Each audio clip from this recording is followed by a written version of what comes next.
உலக வாழ்க்கையில் அப்படித்தானே, இங்கே இன்பம் இருக்குது, அங்கம் இருக்குது, அங்க இருக்குன்னு நினைச்சு போய் போய் போய் கிடக்கு. அப்ப எது இன்பம் இருக்குது? இன்பம் அறிவுக்குள்ள இருக்கிறது. எங்கும் இல்லாததோர் இன்பம் நம்பாலதான். இன்பத்தை போய் எங்கேயா தேடுவது? ஆனா உனக்குள்ளேயே இருக்குது. ஏன்? சிவம் தான் இன்பம், சிவம் தான் இன்பம்னு தெரியாம உலகம் பூரா தேடி இடத்துக்கு ஆப்போது. வேய தோளுமை பங்கன் மாய பிறவி மதித்திடா வகை நல்கினான். என்ன செஞ்சாரு? அது மட்டுமா செஞ்சாரு?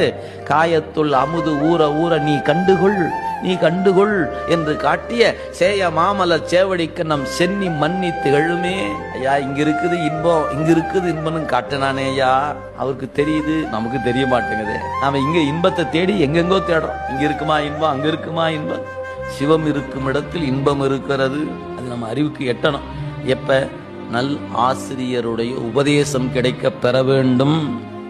உலக வாழ்க்கையில் அப்படித்தானே, இங்கே இன்பம் இருக்குது, அங்கம் இருக்குது, அங்க இருக்குன்னு நினைச்சு போய் போய் போய் கிடக்கு. அப்ப எது இன்பம் இருக்குது? இன்பம் அறிவுக்குள்ள இருக்கிறது. எங்கும் இல்லாததோர் இன்பம் நம்பாலதான். இன்பத்தை போய் எங்கேயா தேடுவது? ஆனா உனக்குள்ளேயே இருக்குது. ஏன்? சிவம் தான் இன்பம், சிவம் தான் இன்பம்னு தெரியாம உலகம் பூரா தேடி இடத்துக்கு ஆப்போது. வேய தோளுமை பங்கன் மாய பிறவி மதித்திடா வகை நல்கினான். என்ன செஞ்சாரு? அது மட்டுமா செஞ்சாரு? காயத்துள் அமுது ஊற ஊற